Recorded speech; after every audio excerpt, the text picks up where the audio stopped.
আমি দেখছি অনেক বড় মাছ আনছে, আমি মাছের মাথা খাইতে চাইছি, আমারে দেয় নাই। এবার তুমি একটা বড় বড় মাছ আনবা, তখন আমি ওই মাছের মাথাটা খাবো। কি কও, আমার মায়ের দিল না? এরা তো শহরে প্রত্যেক দিনই খায়, আমার মায়ের দিলে কি হইতো? সবাই তো আর তোমার মতো না। তুমি খাও তো, এই সকাল থেকে খেতে খাটতো শরীরের মধ্যে খাও।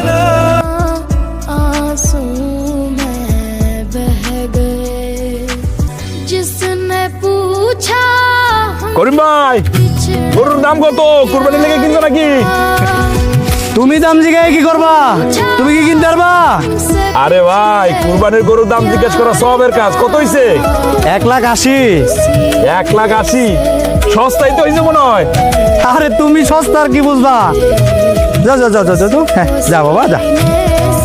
আব্বা, এবার কি আমরা কোরবানি দিমু? হ্যাঁ মা, দিমো তো।